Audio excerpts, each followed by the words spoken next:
राधे राधे। तो आज इस वीडियो में हम कम्युनिटी इकोलॉजी करेंगे। ठीक है, इकोलॉजी कम्युनिटी। सबसे पहले इकोलॉजिकल कम्युनिटी होती क्या है, इस पर बात करेंगे। तो यह ग्रुप होता है, it is a group of defined as a group of actually और potentially interacting species living in the same place है। यानी कि इकोलॉजिकल कम्युनिटी क्या है, एक प्लेस पर एक ग्रुप है जिसको हम डिफाइन कर सकते हैं, जिसके बारे हम बता सकते हैं।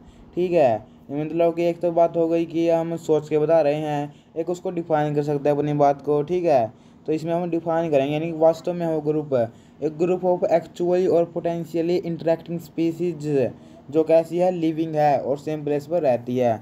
तो सीधी सी बात है, इकोलॉजिकल कम्युनिटी क्या हो गया, ग्रुप हो गया एक्चुअली और पोटेंशियली इंटरेक्टिंग स्पीसीज का, जो कि लिविंग है और सेम प्लेस पर रहती है। दूसरे शब्दों में हम कह सकते हैं कि a biotic community is a naturally occurring assemblage of plants and animals that live in the same environment। दूसरे शब्दों में हम क्या कह सकते हैं कि जो बायोटिक कम्युनिटी है वह क्या है, वह एक नेचुरली अकरिंग, नेचुरल तरीके से उत्पन्न हुई है assemblage of plants and animals, और एनिमल्स प्लांट्स के assemblage के साथ जो कि साथ साथ में रहते हैं सेम इन्वायरमेंट में। ये भी इकोलॉजिकल कम्युनिटी की डेफिनेशन हो सकती है। ठीक है, सबसे आसान डेफिनेशन यही है इसकी कि एक जिसको हम एक ऐसा ग्रुप जिसको हम डिफाइन कर सकते हैं, और वो ग्रुप ऐसा है एक्चुअली में प्रेजेंट है, एक्चुअली और पोटेंशियली इंटरेक्टिंग स्पीसीज का ग्रुप है जो कि लिविंग है और सेम प्लेस पर रहती है, उसको हम इकोलॉजिकल कम्युनिटी कहते हैं। इको कम्युनिटी के कुछ कैरेक्टरिस्टिक्स भी होते हैं। सबसे पहले तो हम देख लेते हैं, जब हम स्टडी करते हैं प्लांट कम्युनिटी को तो उसको हम कहते हैं फाइटोसोशियोलॉजी। ठीक है, जब हम प्लांट कम्युनिटी की स्टडी करते हैं तो उसको फाइटोसोशियोलॉजी कहते हैं। फाइटोसोशियोलॉजी क्या है, प्लांट कम्युनिटी की स्टडी करना। Each community has its own characteristics which are not so by its individual component species। यानी प्रत्येक कम्युनिटी के अपने अपने कैरेक्टरिस्टिक्स होते हैं। जैसे कि हम कौन सी कर रहे हैं, अब हम कर रहे हैं इकोलॉजिकल कम्युनिटी। ठीक है, एक पॉपुलेशन कम्युनिटी होती है, तो इकोलॉजिकल कम्युनिटी के अपने कैरेक्टरिस्टिक्स है, पॉपुलेशन कम्युनिटी के अपने कैरेक्टरिस्टिक्स है, इसमें ये कहा है। और हम कह सकते हैं कि non living part of environment और कम्युनिटी, ये दोनों मिलकर इकोसिस्टम बना देते हैं।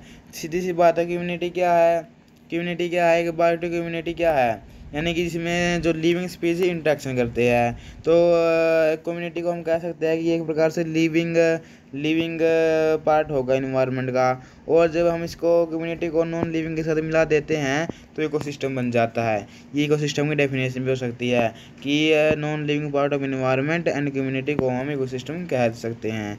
जो कम्युनिटी है वह made up of interlinking food chains and each species depend upon any other species in community. जैसे कि कोई भी कम्युनिटी है वो डिपेंड करती है अलग स्पीसीज पर। जैसे कि मान लो कि कोई जंगल है, वहाँ पर बहुत सारी कम्युनिटी है, यानी कि बहुत सारा, यानी जंगल में बहुत सारे जानवर रहते हैं, तो वह डिपेंड रहते हैं एक दूसरे पर, नहीं एक दूसरे को मारकर खा जाते हैं, तो एक दूसरे पर डिपेंड है। यदि वो नहीं रहेंगे, यदि एक ही जंगल में शेर ही शेर रह गए तो वो खुद ही खुद मर जाएंगे, या फिर एक जंगल में एक स्पीसीज नहीं रह सकती। एक ग्रुप होना चाहिए अलग अलग स्पीसीज का, क्योंकि वो एक दूसरे पर डिपेंड होते हैं। कम्युनिटी में भी ऑफ एनी साइज, और कम्युनिटी का साइज बड़ा भी हो सकता है और छोटा भी हो सकता है। ठीक है, अब कम्युनिटी को कभी कभी आपने टर्म यूज सुनी होगी कि ओपन कम्युनिटी या क्लोज कम्युनिटी क्या होती है। तो सीधी सी बात है कि ओपन कम्युनिटी उसको कहेंगे, यानी कि आप समझ लो कि ओपन कम्युनिटी आप ये समझो कि पेड़ों का एक समूह बना हुआ है, पेड़ों का एक घर बना हुआ है। ओपन कम्युनिटी से हम यह समझ सकते हैं कि कोई जंगल है, उस जंगल में बहुत सारे प्लांट्स पेड़ पौधे हैं, और वो इस प्रकार से बड़े हुए हैं कि जो सूर्य का प्रकाश है वो जो नीचे छोटे पौधे होते हैं ज़मीन तक आ रहा है। यानी कि जो प्लांट्स ग्रो होते हैं कि जंगल में, वहाँ पर उसकी जो कभी कभी क्या होता है ना, प्लांट्स एक जंगल में बहुत सारे प्लांट्स उग गए, आसपास उग गए, तो वो एक ऐसा एक वो गुफा सी बना लेते हैं जिससे जो सूर्य का प्रकाश है वो नीचे घास तक नीचे ज़मीन तक नहीं आ पाता, वो ऊपर ऊपर ही है, ऊपर ऊपर ही पेड़ की ऊपर ऊपर ही शाखा ऊपर ही रहता है। तो जब पर जो प्रकाश है सूर्य का वो ऊपर ऊपर तक रहे, वो नीचे ना आ पाए, तो उसको हम कहते हैं क्लोज कम्युनिटी। और जब वह नीचे आ जाए यानी कि श्रब्स को भी मिले हर्ब्स को भी मिले और ट्री को तो मिल ही रहा है, उससे कहते हैं हम ओपन कम्युनिटी। ठीक है, अब हम देखते हैं जो कम्युनिटी है इसको, इसमें हम सबसे पहले देखेंगे एनालिटिकल करैक्टर्स। ठीक है, सबसे पहले इसके हम क्या देखेंगे, एनालिटिकल करैक्टर्स देखेंगे। इसमें हम दो की बात करेंगे। जो कम्युनिटी है इसके दो करैक्टर्स है। एनालिटिकल करैक्टर देखेंगे सबसे पहले हम, और आगे देखें एनालिटिकल के बाद एक करैक्टर है इसका, फिर वो भी देखेंगे। सबसे पहले एनालिटिकल करैक्टर के दो पार्ट है, एक तो है क्वालिटेटिव, एक है क्वान्टिटेटिव है। सबसे पहले हम देखते हैं एनालिटिकल करैक्टर्स में क्वालिटेटिव करैक्टर्स को। क्वालिटेटिव यानी क्वालिटी से संबंधित है, सीधी सी बात है। तो सबसे क्वालिटेटिव करैक्टर्स में सबसे पहले फ्लोरिस्टिक कंपोजिशन आ जाता है। फ्लोरिस्टिक कंपोजिशन सबसे पहले क्या आ गया, क्वालिटेटिव करैक्टर्स में सबसे पहले फ्लोरिस्टिक कंपोजिशन आ गया। फ्लोरिस्टिक कंपोजिशन क्या है, यानी कि identification of all the plants, यानी कि जो जितने भी प्लांट्स हैं उनका आइडेंटिफिकेशन करना, उनका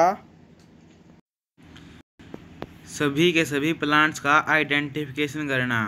जितने भी प्लांट्स हैं उनका उनको पहचान लेना। आइडेंटिफिकेशन का मतलब क्या है कि यह प्लांट कौन सा है, आइडेंटिफाई कर लिया। तो फ्लोरिस्टिक कंपोजिशन क्या है, identification of all the plants in a community. It is done by periodic collection of plants and naming them. यानी ये कैसे कंप्लीट होता है, सबसे पहले हम पीरियोडिक कलेक्शन करते हैं। यानी कि एक पीरियोडिक कलेक्शन का मतलब क्या है, एक मतलब कि एक पीरियड के अनुसार, जैसे कि पहला दूसरा तीसरा सीक्वेंस में, और फिर उनकी नेमिंग कर देते हैं जिससे आसान होता है आइडेंटिफिकेशन करना।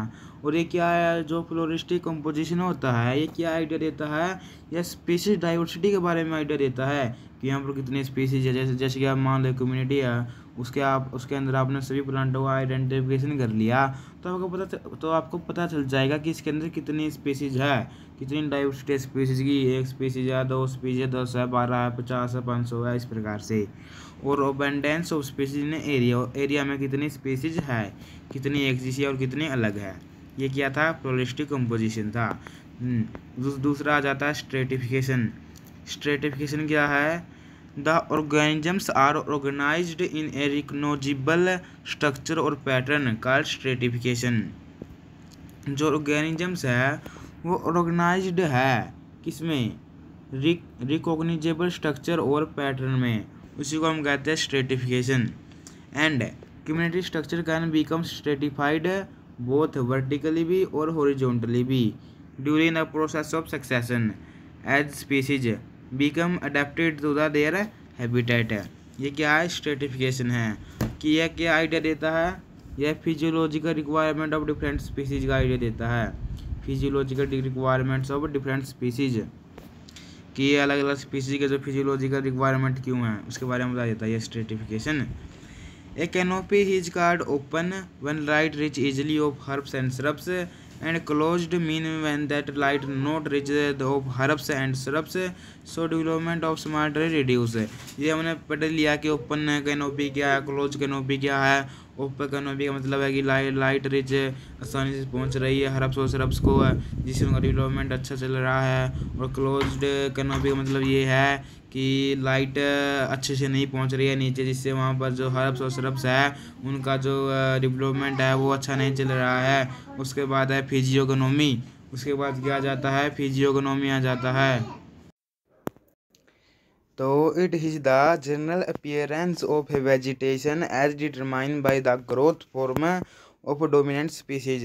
तो फिजियोगनोमी क्या है, जनरल अपीयरेंस है वेजिटेशन का, जिससे हम डिटरमाइन करते हैं, determine growth form of dominant species की, इस डोमिनेंट स्पीसीज की कितनी ग्रोथ हुई है। ये क्या था, फिजियोगनोमी। इसके बाद आ जाता है फिनोलॉजी। फिनोलॉजी क्या है, दैट कि the time relation of developmental stage in life history of plants are termed as phenology. Phenology सीधी सी बात है कि कब उसकी लीफ बन रही है, कब उसमें फ्रूट बना है, ठीक है, कब उसमें सीड जर्मिनेशन हुई है, कब लीफ फॉल हुई है, लीफ कब गिरी है, इन सब का किस टाइम में गिरी है, किस डेट में गिरी है, इसका कलेक्शन की स्टडी ही हम फिनोलॉजी कहते हैं। ठीक है, which occur at a certain specific times of the year, जो एक निश्चित समय पर होता है। A study of date and time of does events is a phenology. The phenology of different species may differ from each other. And सही बात है भाई, देख किसी में अब किसी में तो कोई जैसे प्लांट, किसी में फिनोलॉजी सभी प्लांटों में अलग अलग होती है, अलग स्पीसीज के अकॉर्डिंग है कि किसी में तो कोई तो अपना लाइफ साइकिल 1 साल में कंप्लीट कर लेता है, कोई 2 साल में, और कोई ऐसे ऐसे होते हैं तो 2 साल से भी ज़्यादा समय लगा देते हैं, और कोई ऐसे होते हैं तो 10 साल में कंप्लीट करते हैं। तो इस प्रकार फिनोलॉजी डिफरेंट होती है, स्पीसीज डिफर करती है। एंड वी में find a change in composition of A community is in the different parts of a year. This phenomena is known as aspection. इसको हम क्या कहते हैं, aspection, कि the phenology of different species may differ from each other and may find a change in composition of a community in the different parts of the year. इस phenomena को हम क्या कहते हैं, aspection कहते हैं। ठीक है जी, आगे आ जाता है विटालिटी और विगोर। VIGAUR, विगाउर। तो ये क्या कहता है, general condition of plants reproductive capacity के बारे में और सर्वाइवल रेंज के बारे में बताता है। ठीक है, जो वाइगोर है वो डिनोट करता है स्टेट ऑफ कि कैसा है, उसकी हेल्थ कैसी है, उसकी लाइफ साइकिल स्टेज कौन सी स्टेज है, डिफरेंट स्टेज को भी ये बताता है।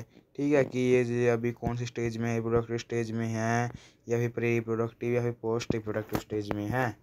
इसके बाद आ जाता है 6 सोशिएबिलिटी या फिर ग्रेगरियोसनेस। ये क्या है, यह it represents the proximity of plants to one another. ये क्या रिप्रेजेंट करता है, सोशिएबिलिटी क्या रिप्रेजेंट करता है, प्रोक्सिमिटी को और प्लांट्स एक दूसरे के साथ प्रोक्सिमिटी को रिप्रेजेंट करता है। तो जो सोशिएबिलिटी है represent the proximity of plants to one another. The plants में इधर ग्रो सिंगली और ग्रुप से, जो प्लांट्स वो सिंगल भी ग्रो कर सकता है और ग्रुप में भी। दिस फीचर डिपेंड है, ये किस पर डिपेंड करता है, उसके हैबिटेट पर और कंडीशन पर, उसकी लाइफ फॉर्म पर। ये क्या था, सोशिएबिलिटी थी। दूसरा है interdependence, interaction among the biotic community. Interdependence is interaction between the biotic community of a community. एक कम्युनिटी के अंदर जो बायोटिक कंपोनेंट्स है उनका आपस में इंटरेक्शन होना ही इंटरडिपेंडेंस है।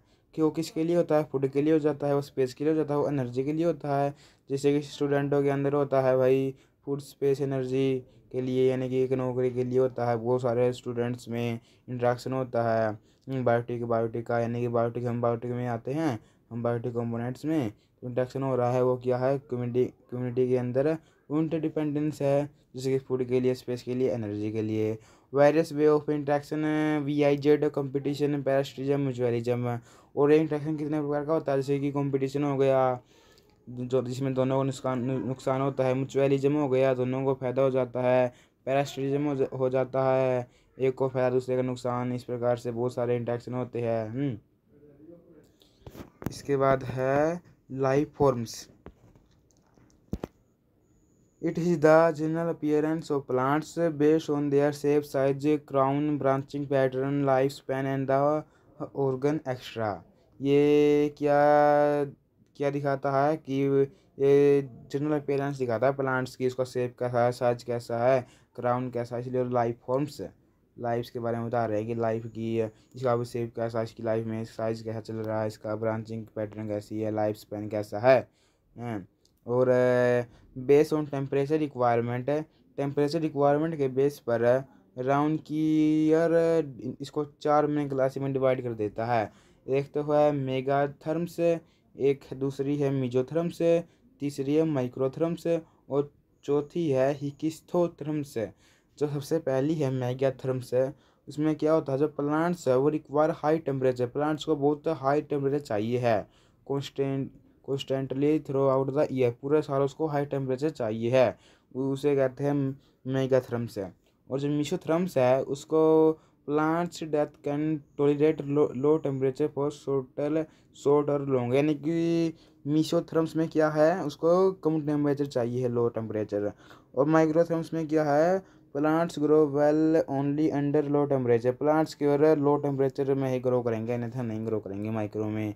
और एक हिस्टोथर्म्स क्या है कि प्लांट्स हो गए, प्लांट्स विच रिक्वायर है कॉन्स्टेंट लो टेम्परेचर, इसमें कॉन्स्टेंट लो टेम्परेचर को चाहिए प्लांट्स को, वो क्या है, हिस्टोथर्म्स है। ठीक है जी। ये क्या थे, चार थे, ये चार ये टेम्परेचर के बेस पर है। जो राउंड कियर क्या था, राउंड कियर एक साइंटिस्ट है, उसने 4 मैंने क्लासी में बांट दिया था प्लांटों को। उसके बाद आ जाता है जो राउंड किल है, वो क्लासीफाई कर देता है higher plants into 5 life forms है, जो बेस किस पे बेस्ड थी, जो पोजीशन पर, डिग्री ऑफ प्रोटेक्शन है, इस पर बेस्ड थी, बर्ड्स पर, ड्यूरिंग एडवर्स कंडीशन।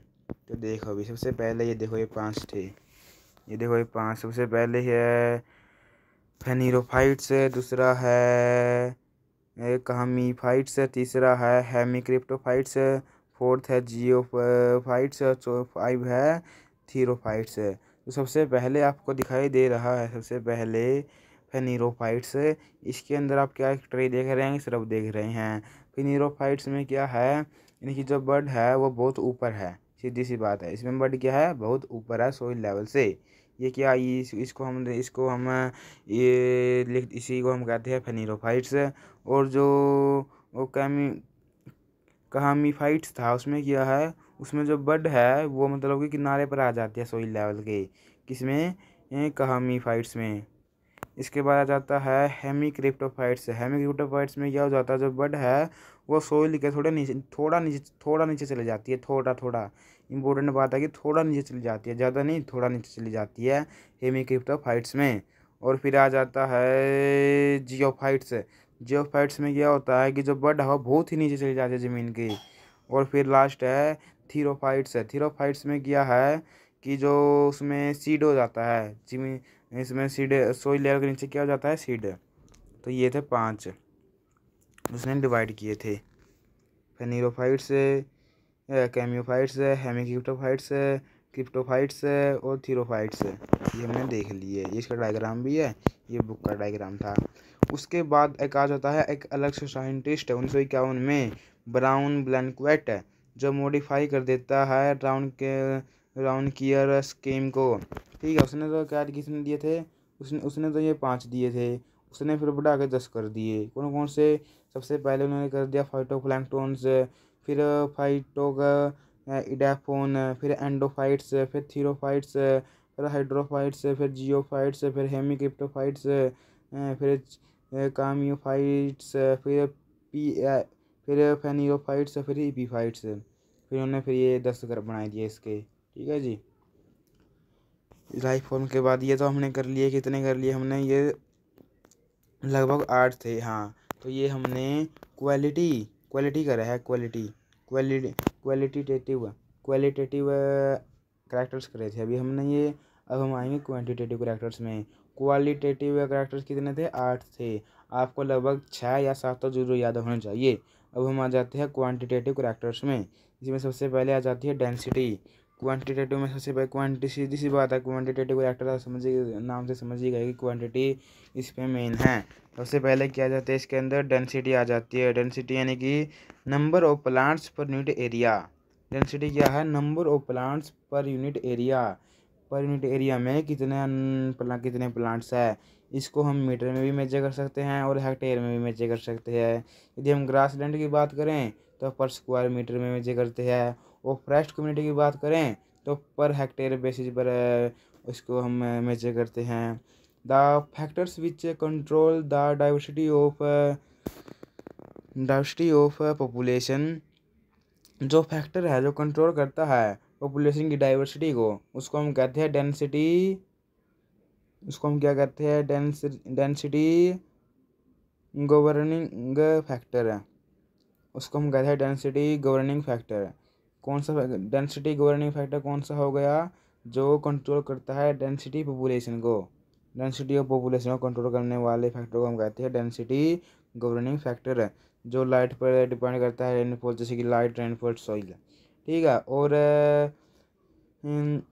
जो and others which do not influence density, और जो बच गए हैं और बाकी है जो नोट इन्फ्लुएंस डेंसिटी है जिनके पास है, तो वो जिनको उसको हम कहते हैं नॉन रिएक्टिव फैक्टर है।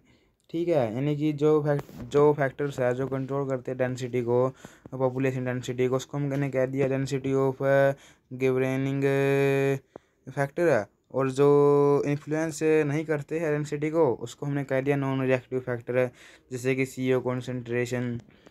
अब आगे आ गया कि डेंसिटी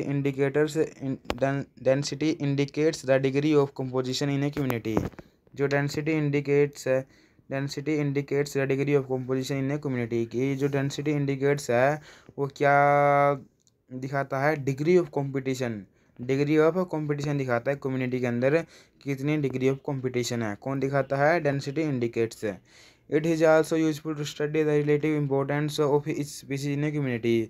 तो यह जो डेंसिटी इंडिकेट्स है यह यूजफुल है यह देखने में कि रिलेटिव इंपॉर्टेंस की एक स्पीसीज की रिलेटिव इंपॉर्टेंस कितनी है, कि यदि वो नहीं रहेगी तो क्या होगा, वह क्यों ज़रूरी है, ये क्योंकि ये डेंसिटी इंडिकेटर दिखाता है। डेंसिटी को हम कैसे नहीं, डेंसिटी का फार्मूला भी है जी। डेंसिटी कैसे निकालते हैं, total number of individuals of a species, total number of individuals of a species in all the sampling units by a total number of sampling units study। तो ये डेंसिटी का formula आपको याद करना होगा। देखो इसका कोई और तरीका नहीं है, आपको ये याद ही करना पड़ेगा कि total number of individuals of a species in all the sampling units by total number of sampling units study. ठीक है, अब आपको ये याद ही करना होगा। देखो ये डेंसिटी का फार्मूला जब एग्जाम में लिखा था तो आपको उसको मार्क्स भी मिलते हैं। एग्जामिनर से एक्टिव होता है कि हाँ भाई इसका कुछ याद तो है, इसे मतलब ये लड़का या लड़की बढ़ने वाला है। ठीक है, तो ये आप फार्मूला लिख के आने हैं। ये नीचे इसका रिलेटिव डेंसिटी का फार्मूला। रिलेटिव डेंसिटी कैसे निकालते हैं, total number of individuals of a species in all the sampling units by total number of individuals of all the species in all sampling units. अब गुणा में क्या कर दो, 100 कर दो। ये रिलेटिव डेंसिटी का फार्मूला हो गया। ठीक है, ओके जी। दूसरा क्वांटिटेटिव में फ्रीक्वेंसी है। इसको हम it measure the degree of dispersion of a species. ये किसको मेजर करता है, डिग्री ऑफ डिस्पर्सन, स्पीसीज की डिग्री ऑफ डिस्पर्सन को मेजर करता है एक एरिया के अंदर, जिसको हम एक्सप्रेस कर सकते हैं परसेंटेज में। यानी कि इसको हम परसेंटेज में निकालते हैं, फ्रीक्वेंसी को किस में निकालते हैं, परसेंटेज में। नंबर, इसको फार्मूला है number of sampling units in which species occurs by total number of sampling units study गुणा में 100। ये इसका फार्मूला है जी। इसके बाद इसमें एक है लॉ ऑफ फ्रीक्वेंसी, ये इंपॉर्टेंट्स है। लॉ ऑफ फ्रीक्वेंसी ये है, जैसे कि मैंने लिखा हुआ है कि A बड़ा है B से, B बड़ा है C से, और C बड़ा है D से, और C छोटा है D से, और C बराबर है D के, और D बड़ा है E से। तो यही है लॉ ऑफ फ्रीक्वेंसी। ठीक है, कि जो the number of species in frequency class A is greater than B। जो क्लास A बड़ी है B से, B बड़ा है C से, और C बड़ा है D से, और C बराबर भी है D के, और D, और कभी कभी C छोटा भी होता है D से, और D छोटा है E से। ये क्या है, ये लॉ ऑफ फ्रीक्वेंसी है। ये फार्मूला आपको याद कर रखना है। ये हमने फ्रीक्वेंसी निकालनी देखी थी ऊपर। अब हम देखते हैं रिलेटिव फ्रीक्वेंसी को। तो total number of frequency of species by total frequency of all the species गुणा में 100 कर दो। ये क्या आ गई, रिलेटिव फ्रीक्वेंसी आ गई। ठीक है, ये हमारा फ्रीक्वेंसी भी कंप्लीट होता है। अब आ जाता है अबेंडेंस।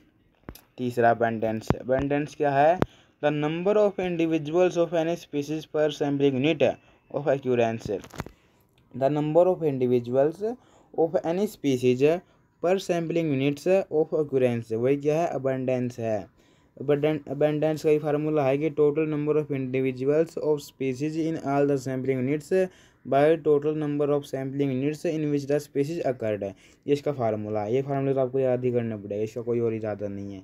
ठीक है जी, आगे है abundance does not give true idea about the numerical strength है। जो अबंडेंस है ये कोई आइडिया नहीं देता है कि न्यूमेरिकल स्ट्रेंथ कितनी है स्पीसीज की, क्योंकि केवल only the units of equivalence has been taken into the consideration and the note the total unit study, क्योंकि इसके अंदर हम टोटल की टोटल यूनिट को स्टडी नहीं करते हैं, केवल यूनिट्स ऑफ इक्विवेलेंस को स्टडी करते हैं, इसलिए यह पूरा का ये न्यूमेरिकल स्ट्रेंथ की वैल्यू नहीं देता है। ठीक है, ये था अबंडेंस के बारे में जी।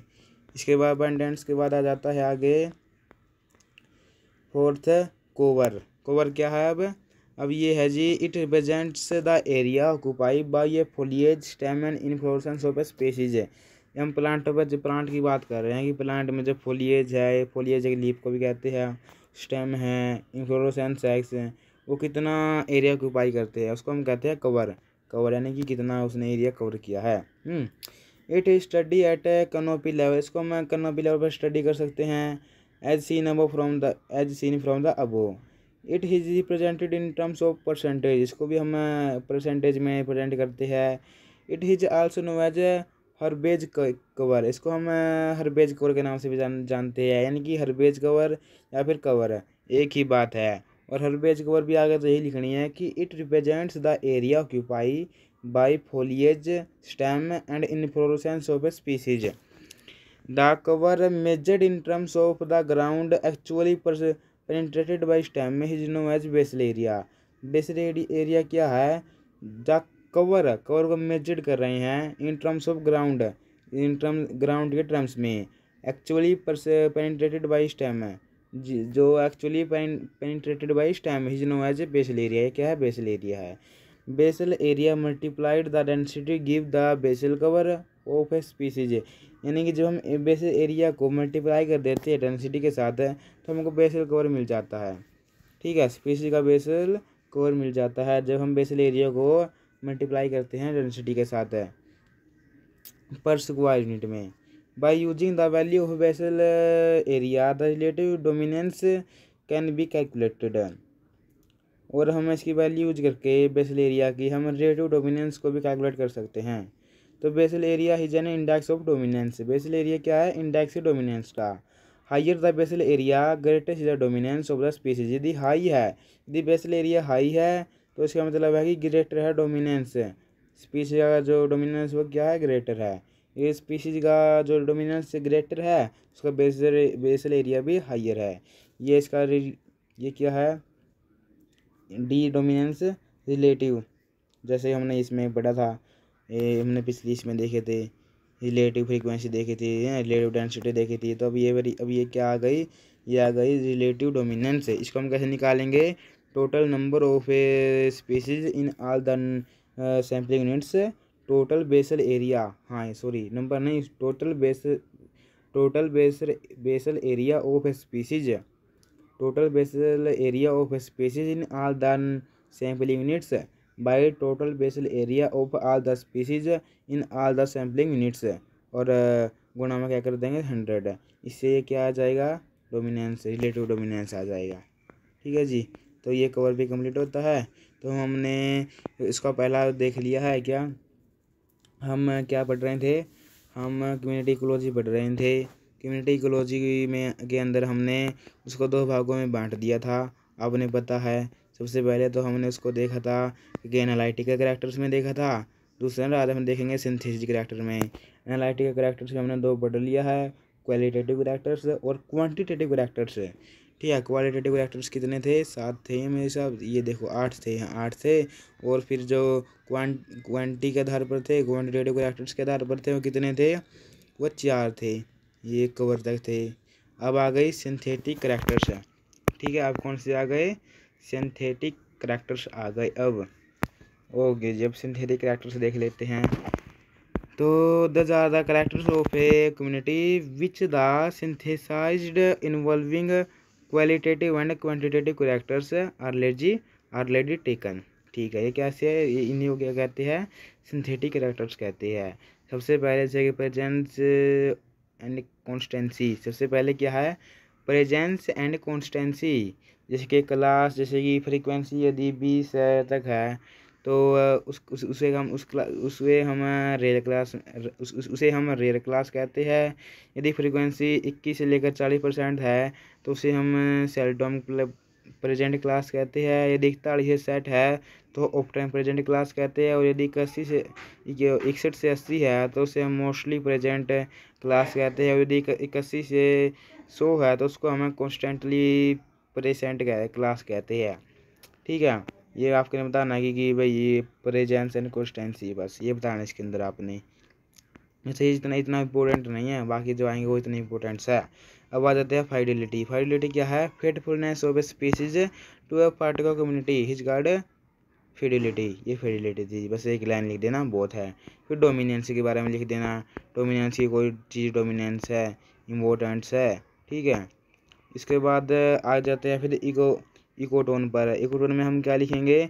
The zone of vegetation separating two different types of community is called ecotone या फिर ट्रांजिशनल जोन। जो जोन है वेजिटेशन, यानी कि इसमें दो अलग अलग प्रकार की कम्युनिटी है जी, सीधी सी बात है। दो अलग अलग प्रकार की कम्युनिटी का मिश्रण को हम रोटोन, इकोटोन, ट्रांजिशनल जोन कहते हैं, सीधी सी बात। फिर बताया जाता है एसोसिएशन इंडेक्स। एसोसिएशन इंडेक्स क्या है? The degree of their coexistence. The degree of their coexistence is called association index. जैसे एक स्पीसीज है, उसमें उसकी शायद 60 सैम्पलिंग यूनिट्स है और स्पीसीज बी है, उसकी 80 सैम्पलिंग यूनिट्स है। यदि हमको एसोसिएशन इंडेक्स निकालना है तो हम एसोसिएशन इंडेक्स को ए से निकालते हैं। तो हम कैसे निकालेंगे? तो हम लिख दें, तो हम कैसे निकालेंगे उसको? तो स्पीसीज ए बाई बी कर देंगे, यानी कि sampling unit of a species A and by sampling unit of species B, यानी कि 60/80। तो आंसर कितना आ जाएगा? 0.75। ये एसोसिएशन इंडेक्स है। ठीक है जी। इसके बाद इंडेक्स ऑफ सिमिलैरिटी। ये इंडेक्स ऑफ सिमिलरिटी का फार्मूला है S. And index of similarity को हम ऐसे दिखाते हैं, बिग एस से। इसका फार्मूला है 2c/a+b। 2c/a+b। सी क्या है? देखो एस क्या है यहाँ पर? एस तो है इंडेक्स ऑफ सिमिलरिटी का साइन, इंडेक्स ऑफ सिमिलरिटी का साइन है एस। सी क्या है? Number of common species in a community A and B, की ए और बी में कितनी कॉमन चीज़ें कितनी कॉमन स्पीसीज है उनका नंबर, सी है। ए क्या है? कि कितनी स्पीसीज है कम्युनिटी ए में, और बी क्या है? कि कितनी स्पीसीज है बी में। सीधी सी बात। इसका एग्जांपल भी है। और इंडेक्स ऑफ सिमिलरिटी की डेफिनेशन ये है कि this is measure of similarities between two community, यानी कि दो कम्युनिटी के बीच सिमिलरिटी को मेजर करने वाले इंडेक्स को ही हम इंडेक्स ऑफ सिमिलरिटी कहते हैं। जैसे एग्जांपल है, जैसे कि कम्युनिटी ए है उसके पास 25 है, कम्युनिटी बी है उसके पास 35 है। ठीक है, कम्युनिटी ए में तो 25 स्पीसीज है, कम्युनिटी बी में 35 स्पीसीज है। और जो कम्युनिटी सी है, मैंने कम्युनिटी सी का मतलब क्या है?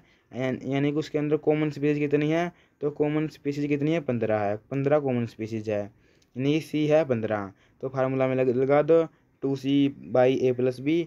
तो 2 की जगह कितना था? 15 रख दिया। ए कितना है? 25, बी कितना है? 35। तो आंसर आ गया 0.5। तो ये क्या निकाल लिया हमने? इंडेक्स ऑफ सिमिलरिटी निकाल लिया। अब यहाँ पर यदि आप इंडेक्स ऑफ डिसिमिलरिटी निकालने को कह दे, देखो हमने इंडेक्स ऑफ सिमिलरिटी तो निकाल लिया। ठीक है, अब हमको निकालना है इंडेक्स ऑफ डिसिमिलरिटी। तो हम कैसे निकालेंगे? तो हम जो आंसर आया है हमारा, यानी कि जो हमारा इंडेक्स ऑफ सिमिलरिटी आया है उसमें से हम क्या करेंगे? 1 - s। 1 - s का मतलब क्या है? कि एक में से हम इंडेक्स ऑफ सिमिलरिटी को घटा देंगे। जैसे कि हमारा इंडेक्स ऑफ सिमिलरिटी 0.5 आया था, तो इसको हम एक में से निकाल देंगे, तो वो क्या आ जाएगा? Index of dissimilarity. तो इंडेक्स ऑफ डिसिमिलरिटी कितना आ गया? 0.5। ओके जी, तो ये हमारा कंप्लीट होता है जी कम्युनिटी इकोलॉजी। तो थैंक्स फॉर वाचिंग। तो जाते जाते ज्ञानी इंसान सभी जीव और जानवरों को परमात्मा का रूप समझते हैं, ये गीता का ज्ञान है। राधे राधे, जय Shri Ram. Thanks for watching. मिलेंगे नेक्स्ट वीडियो में।